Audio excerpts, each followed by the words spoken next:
Hey everyone, Chris from QuickBooks here with another quick update. In today's update, we're going to go through a new feature just released to QuickBooks Online Accountant, the Business Performance Dashboard. So without further ado, let's see this feature in action. First things first, you want to make sure you jump into a client file. So you see here I'm already in Long for Success.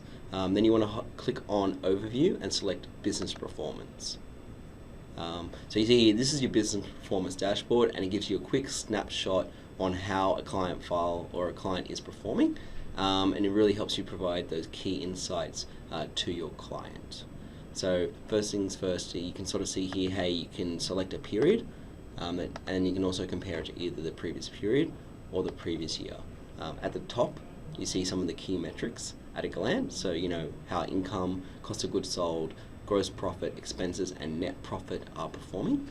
And you see here there's also some comparison charts, so you can quickly visually show your client how their business is performing. What is very useful is your client may not necessarily be familiar with some of these accounting terms. You actually can click the link there to provide them with a quick sort of explanation on what that actually means and how that is calculated. So you see here, gross profit margin is calculated from the profit and loss report, and it's your income minus your costs of goods sold divided by income. Good to know. That's obviously the same thing for net profit margin, your income, expenses, accounts payable days, and accounts receivable days. So it really helps them figure out like how they're going in terms of when are they paying their suppliers, and when are they getting paid by their customers, of course.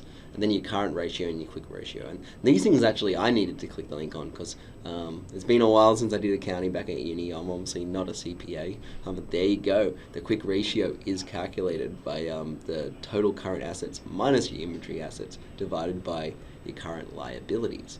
So yeah, really useful for providing that those insights to your client visually.